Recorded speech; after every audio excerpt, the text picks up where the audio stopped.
ደማቁ የሃይማኖት ሰርግና የሁለቱ ባሎቿ መጨረሻ። ሃይማኖት ግርማ ገና ከሀገሯ ስትመጣ በአዲስ አበባ ከተማ ቀጥሮ ወደ ድምፃዊነት ከማሸጋገሩም በላይ የመጀመሪያውን አልበሟን እንድትሰራ ያገዛት ባለውለታዋ ዳኒ ቦይ ነው። ዳኒ ቦይ የሃይማኖት ግርማ የመጀመሪያ ፍቅረኛ ነበር። ሁለተኛው ፍቅረኛዋ ደግሞ ሚኒሊክ ዘለቀ ነው። ሚኒሊክ ዘለቀ ደግሞ ለሃይማኖት ግርማ መኪናውን በመሸጥ ናይት ክለብ ከፍቶላታል። ሆኖም ግን ከሃይማኖት ጋር ተለያይተዋል። ዳኒ ቦይ ሃይማኖት ግርማን ከክፍለ ሀገር በማምጣት አልበም በማሰራት ብዙ ወጪ አውጥቶ ታዋቂ ሰው አደረጋት። ነገር ግን በፍቅር መቀጠል አልቻሉም። ሚኒሊክ ዘለቀም ሃይማኖት የበለጠ ታዋቂ እንድትሆን ገንዘብ እንድታገኝ መኪናውን ጭምር ሸጦ ክለብ ከፍቶላታል፣ ልጅም ወልዶላታል። ነገር ግን በመጨረሻ ተካክደዋል። የሃይማኖት ግርማ ሰርግና የሁለቱ ባሎቿ መጨረሻ፣ የዳኒ ቦይ አሳዛኝ የፍቅር ታሪክ ምን ይመስላል የሚለውን በዛሬው መሰናዷችን የምንቃኘው ይሆናል። ሃይሚ በእኔ ግምት ጥሩ ልጅ ትመስለኛለች።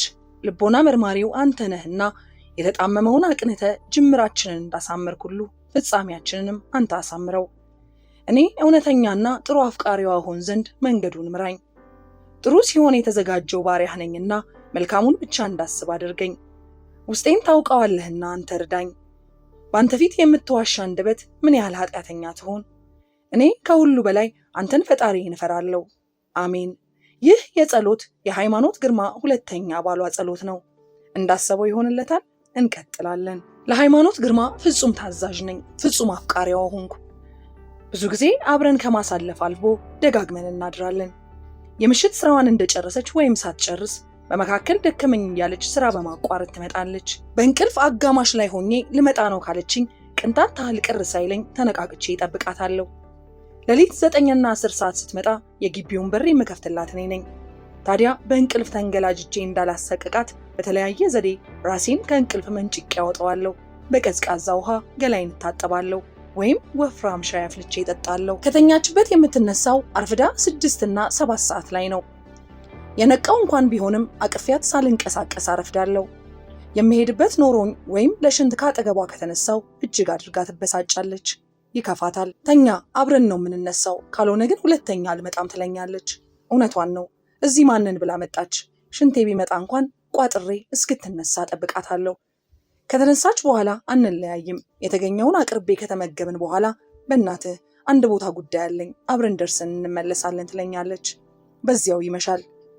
ይህ ሁኔታ በተደጋጋሚ ቀጠለ። እኔም በፍጹም ልብ በፍጹም መንፈስ ታዘዝኳት። ጓደኞቼን ማግኘት አልችልም። ስራዬን ተሯሩጬ ማከናወን አልችልም። የእሷን ስሜት፣ የእሷን ፍላጎት፣ የእሷን ጉዳይ አስቀድማለሁ። እንዲያ ካልሆነ ፍቅር የሰመረ አይመስለኝም። የእሷ ባሪያ፣ የእሷ ፍቅር ታዛዥ ሆንኩኝ። የምሽት ክለቡን ከከፈትን ወር ከ15 ቀን ቢሆን ነው። ጥቂት ዘግይቶ የወጣው ሲዲ ክለቡ ውስጥ እንዲመረቅ ታስቦ ሞቅ ደመቅ ያለ ዝግጅት ተደርጓል። ክለቡን የማሳመር የዲኮር ስራ ለኔ የተተወ ነበር። ሃይሚ በስራዋ ከጎኗ የነበሩትን ሰዎች ስለሷ ያላቸውን አስተያየት የገለጹበት አንድ በራሪ መጽሔትም ተዘጋጅቷል። በዕለቱ ሃይሚ የምትዋብበትን ውድ ልብስ ከመግዛት አንስቶ ጎን ጎናችን ስትል የነበረችው የአርት ሙዚቃ ባለቤት አዳነች ናት። አዳነች በሃይማኖት ግርማ በኩል ካወቅኳቸው ደጋግ ሰዎች መካከል አንዷ ናት። ሃይሚ በተፈጥሯ ተጠራጣሪ ናት። አንድ ሰው ለንጹህ ወዳጅነት ብቻ ይቀርበኛል ብላ የማታምን ናት።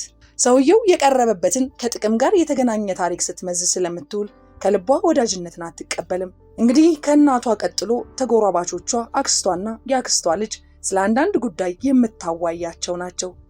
ከዚህ በተረፈ ሰው ጥራ በባል ሌላዋ ይቺው አዳነች ናት። ሃይሚ ደጋግማ አዲ እንዲህ ብላ አዲ እንዲያደርጋ እያለች ካፏ አትነጥላትም። አዳነችን እኔም እወዳታለሁ።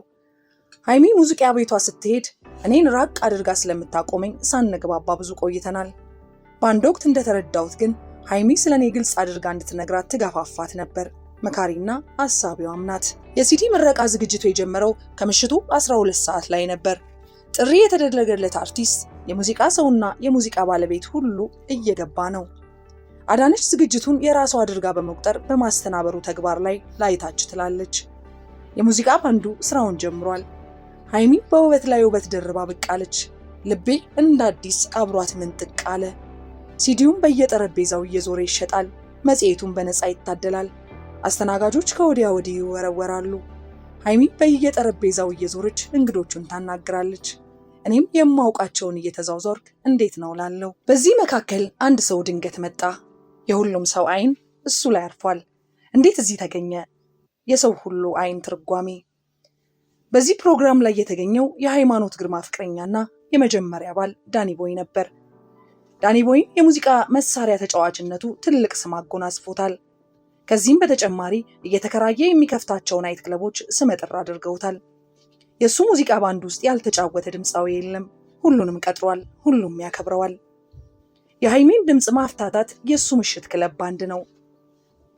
ሃይማኖት ግርማ ገና ከሀገሯ ስትመጣ ቀጥሮ ወደ ድምፃዊነት ከማሸጋገሩም በላይ የመጀመሪያው አልበሟን እንድትሰራ ያገዛት ባለውለታዋ ዳኒ ቦይ ነው። ያም ሆኖ እዚህ ቦታ መገኘቱ ለሁሉም እንግዶች ትንግርት ነበር። አዎ ይህ ሰው የሃይሚ ፍቅረኛ ነበር። ከሃይሚ ፍቅር ጋር ብዙ በደሎችን ተቀብሏል። ለፍቅር ሲል የከፈለውን መስዋዕትነት ወደ ጎን ብላ ያገኘችውን ገንዘብ አሰባስባ ተደብቃ ወደ ዱባይ ሄደች። ይህ ሰው ሊጠራ እንደማይችል ሁሉም ያውቃል። ባይጠራም ግን መጥቷል። ስኬት የተጎናጸፈችበትን የአልበም ስራ መመረቅን ሻምፓኝ ከፍ አድርጎ ከፈተ። ይህ ሰው ዳኒ ቦይ ነበር። ዳኒ ቦይ ለሃይሚ መልካም የሥራ ዘመን የተመኘበትን ፖስት ካርድ እኔም ራሴ አይቼዋለሁ። አብሮም ቀደም ሲል በፍቅር ዘመናቸው እሱ ጋር ያስቀመጠቻቸውን ፎቶዎች ሁሉ በስጦታ መልክ አበርክቶላታል። ሁኔታው ለኔ ብዙም አላስገረመኝም። እንዳልተጠራ አውቃለሁ። ቢመጣም የኔና ሃይሚ ግንኙነት የመቀበሉን ፍንጭ የገለጸበትን ስጦታን ያበረከተላት። ስለ ዳኒ ቦይና ስለ ሃይሚ የቀድሞ ግንኙነት ያለኝ እውቀት ትንሽ ነው። እሷን ስጠይቃት ፍቅረኛ እንደነበሩ አምና በደለችው የተባለውን ክዳለች። የኛ ባህል እንዲህ ያሉ ወሬዎችን ለባለቤቱ በቀጥታ እንዲደርሱት ስለማይፈቅድ እምብዛም የማውቀው ነገር የለም። እኔ ሁለተኛ ባል ነኝ። እንግዶቹን እየተዘዋወርኩ ሳነጋግር ወደ ዳኒ ቦይ ጠረጴዛ መሄድ ያልቀረም። ትከሻውን ይዤ በወዳጅነት ስለ ጤናው ጠየቅኩት። ደህና ነኝ አለኝ። ዳኒ ቦይ የመጀመሪያው አልበም ለሃይማኖት ግርማ መበስራት ከሙዚቃ ጋር እንድትተዋወቅ አድርጓታል። ሃይማኖት ግርማ ግን ከዳኒ ቦይ ጋር ተፋታለች። ሁለተኛ ፍቅረኛዋና ባሏ ደግሞ ሚኒሊክ ዘለቀ ነው። ሚኒሊክ ዘለቀም ለሃይማኖት ግርማ ናይት ክለብ ከፍቶላታል መኪናውን በመሸጥ። ሆኖም ግን ሃይማኖት ከሚኒሊክ ጋር ልትቀጥል አልቻለችም። ሃይማኖት ግርማ ለምን ከባለውለታዎቿ ጋር በተደጋጋሚ ትፋታለች? ይህን የምታውቀው ራሷ ሃይማኖት ግርማ ናት። የሃይማኖት ግርማ ሰርግና የቀለበት ስነስርዓት። የቀለበት ስነስርዓቱ በራሱ ሰርግ ሆኗል። እንደ ማንኛውም ሙሽራ በሰርጉ ዕለት የሚሰማውን የተሰማኝ ለማለት ያዳግተኛል። ለኔ ይህ ሰርግ አንገቴን ከመድፋት የሚገላግለኝ የነፃነት ቀኔ ነው። ለኔ ይህ ሰርግ የድብቅ ዕቃ ከመሆን ወጥቼ አደባባይ የምውልበት መለፈፊያ ቀኔ ነው። ለኔ ይህ ሰርግ በአይኔ ለማየት ዋስትና የሆነኝ ቅዱስ ቀን ነው። እንደ ማንኛውም ሙሽራ ጋብቻ ጠይቄ ምላሽ በማግኘቴ ብቻ ተሳክቶልኝ እዚህች ዕለት ላይ የደረስኩ አይደለውም። ብዙ ውርደትና የበታችነትን ከፍዬበታለሁ። ቀኑ ለኔ የክብር ቀን ነው። መስከረም 23 እሁድ። የቤተሰቦቼ ቤት ደምቋል። ሚዜዎቹ በሰዓቱ ደርሰዋል። የዘገየ የለም። የቪዲዮም ሆነ የካሜራ ባለሙያዎች እንኳን ከሰዓቱ ቀድመው ተገኝተዋል። የውስጤን የሆዴን የተረዱልኝ ይመስላል። የልብስ መልበስ ስነ ስርዓቱ በካሜራ እየተመዘገበ ተከናወነ። እጅግ በጣም የገረመኝ ደግሞ የኔና የሚዜዎቹን ልብስ የገዛ ነው ዜድ የልብስ መደብር ያደረገው ነገር ነው። ለሙሽሪት የሚሰጠውን አበባ በስጦታ መልክ ይዞ በሰዓቱ ተገኘ። ላምን አልቻልኩም። በሰዓቱ የእናቴ ቁርስን ቀርቦ ቀማምሰን ለመውጣት ይጨፈር ጀመር። ለኔ ይህ ሰርግ ሳደፍት ከኖርጉበት የተሸናፊነት ስሜት ወጥቼ ድል የማደርግበት ቀን ነው። በምንም አይነት ሐዘን፣ ለቅሶ፣ መሸበር ሊሰማኝ አይገባም ነበር። ነገር ግን የእናቴን ጉልበት ስሜ ለመውጣት ስዘጋጅ አንዳች ነገር እንደጎደለኝ ታውሶኝ እንባዬ ተፈነቀለ። አባቴ ቢኖር ከነ ክብሩ ከነ ደርባባነቱ ምን ይሆን ነበር? ይዘፍናል ወይስ በድማሜ ጸጥ ብሎ ያየኛል? አካባቢዬ ላይ ያሉ ሰዎች በቁጣም በልመናም ለቅሶዬን ሊያስቆሙኝ አልቻሉም። በመጨረሻም ነገሩ ገብቷቸው እየተላቀሱ ይሸኙኝ ገቡ። ያለቀስኩት አባቴ በህይወት ባለመኖሩ ነው። አንድ የሙሽራዎቹ ሊሞዚን፣ 4 የሚዜዎቹ መርሰዲስ ነበር ቆመው ይጠብቁን የነበረው። ገብተን ወደ ቃሊቲ ጉዞ ሆነ። ዓለም ሁሉ ከኔ ጋር የሚደሰትና ሐሴት የሚያደርግ መሰለኝ። እምባይን ጠራርጌ የተጠናውን የሰርግ መኪና ሰልፍ መለስ ብያየው። አይን ስበናል፣ ቀልብ ስንበናል። ሃይሚንና ሚዜዎቿን ስናክል ደግሞ የበለጠ አይንን ስባለን፣ የበለጠ ቀልብን ስባለን። ቃሊቲም እኛን ለመቀበል ደምቃ ነበር የጠበቀችን። ሚዜዎቹና ሌሎች አጃቢዎች እንደ ንብ ሰራዊት መኪናዬን ከበው በዘፈንና በሆታ ያጅቡኝ ያዙ። ጥቂት መቆየት እንዳለብኝ ተነግሮኛል። ቆይቼ ብቅ ስል ጭፈራው የበለጠ ጋለ። ግልጥጥ ብሎ የተከፈተውን የብረት በር አልፈን ከሆታችን ጋር ዘለቅን። እዚያ ቤት ውስጥ ሃይሚ ያለች። የድሌና የመታገሴ ሽልማት ነው። የግቢው ርዝማኔ እዚያ ስደርስ አንድ አፋራም ሴት በቬሎዋ ተከናንባ እየጠበቀችኝ አገኘኋት። ቬሎዋን ገልጬ ግንባሯን ሳምኳት። ቀና ብላ በእነዚያ አፍዛዥ አይኖቿ አየችኝ። ወዲያው የቀለበት ስነ ስርዓቱ ይፈጸም ዘንድ አጋፋሪው አዘዘ። ጉዞ ወደ ደብረ ዘይት መንገድ ሆነ። አትላስ ሪዞርት ወደ ተሰኘው መናፈሻ የፎቶ ፕሮግራም እዚያ እንዳለን አውቅ ነበር። ሁሉም ነገር ሃይሚ የኔ መሆኗን መስካሪያዬ በመሆኑ አልጠላውትም። አልፎ አልፎ እያካፋ ጥቂት ስጋት ቢቴ ካርከፈከፈብን በኋላ ቁጣ እንደሰማ አልቃሽ ሕፃን መልሶ ዝም ይላል። ነገሮች በፕሮግራማቸው መሰረት እየተከናወነ ነው። መዘግየት አልታየም። እንዲያውም ከሞንዲያል እየተደወለ ትንሽ ዘግየት እንድንል ይነገረን ነበር። የደስታዬ ቀን ነውና ሰዓቱ ቢፈጥን አይፈረድበትም። ለኔ አጓጊዬ ከእንግዲህ ያለው ጊዜ ነው። እኔ ባል፣ ሃይሚ ሚስት፣ ልጃችንም ልጅ። ከጋብቻ በፊት ልጅ እንደወለዱ ልብ ማለት ያስፈልጋል። በድምቀት ላይ ድምቀት፣ በሆታ ላይ ሆታ እየጨመርን ጉዞ ወደ ሞንዲያል። በአይኑ የማይቀበለን በቀልቡ የማይሸኝን መንገደኛ አልነበረም። አልፎ አልፎ የሙሽራው ሊሞዚን ውስጥ ፊት ለፊታችን የተከፈተውን ቴሌቪዥን ላይ አይኔን ጣል እያደረግኩ ሞንዲያል ደረስን። ከሁለቱም ቤት በላይ የሞንዲያል እድምተኛ እጅግ ብዙ ነበር። መንገደኛው ሁሉ ተቀላቅሎ እኛን ለማየት ሲል ብቻ ይጋፋል።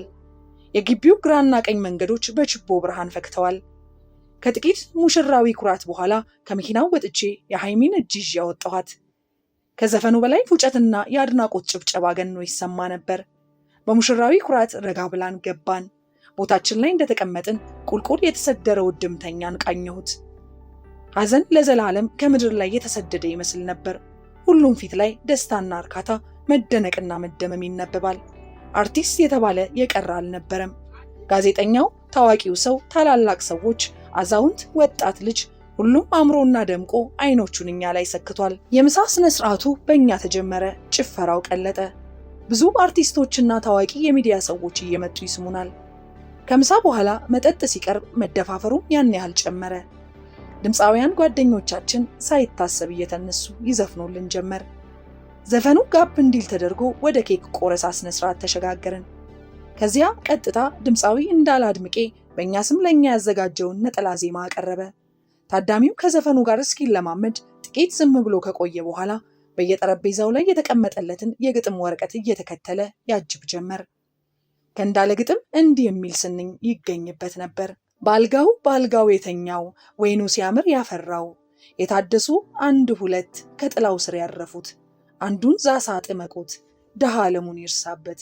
ኮይስም ያዘጋጀውን ነጠላ ዘፈን አከታትሎ አቀረበ ለታዳሚው። ልዩ መዝናኛ እንደሆነ ያስታውቃል። ዘመድ አዝማዶቿ ደስ ይበላችሁ፣ አምራለች ደምቃለች ሃይሚ ልጃችሁ፣ ክብርን ተጎናጽፋ ካባ ለበሰች፣ ከምኒልክ ጋር እሷም ነገሰች። የኔ ትልምና የደስታ ምንጭ የድግሱና ከዝግጅቱ ባሻገር ነው ብዬ ብደመድምም ሐሴት ደራሽ ሆኖ ካለውበት ጠራርጎ ይዞኝ ሄደ። ጩህ ጩህ የሚያሰኝ ያልተገራ ደስታ በመላው ሰውነቴ ሲሰራጭ ይታወቀኝ ጀመር። መሰረት ጉም፣ ዳዊት ጽጌ፣ ኃይለ ኢየሱስ ግርማ የድምፃዊው ሰልፍ መድረክ ከሚመራው ከቢንያም ከበደ ቁጥጥር ውጭ ሆነ። ሁሉም በየተራ አቀነቀኑ። በስተመጨረሻ ሃይሚም ስለ ሐረር የሚያወሳውን ተወዳጅ ዘፈኗን አቀረበች። እኔ ከኋላ ተቀባይ ነበርኩ። አብነት አጎናፍር እኔ ለሃይሚ የመረጥኩላትን አንድ ዘፈን ማቀንቀን ሲጀምርማ የምሆነውን ነበር ያጣሁት። የተሾመ ምትኩ ዘፈን ነበር። ረካሁ። ቦታ ተደላድሎ አፈር ካልተጫነኝ ቃሌን አላጥፈውም፣ ካንቺ ጋር ኗሪ ነኝ። ቃል የመግቢያ ዜማ ስነ ስርዓት መሃል ላይ የተፈጸመበት ግጥም ለቫልስ። ከዚያ በኋላ የቀጠለው የጥላሁን ዘፈን ነበር።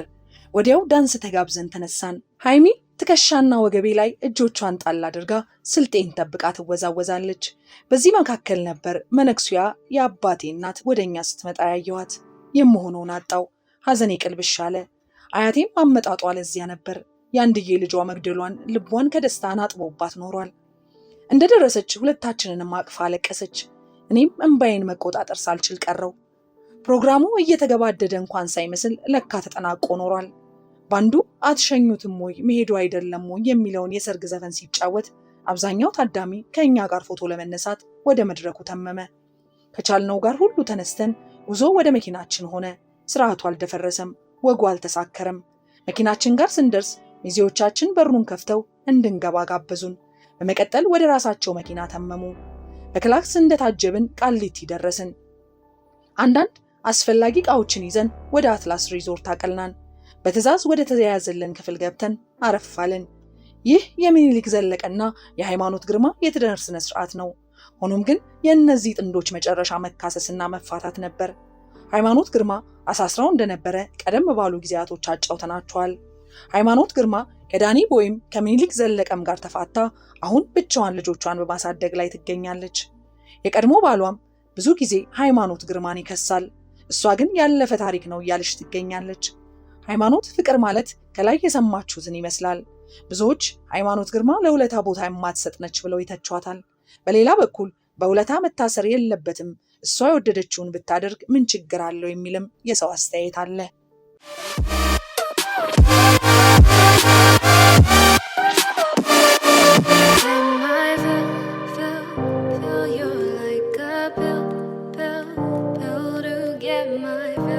fell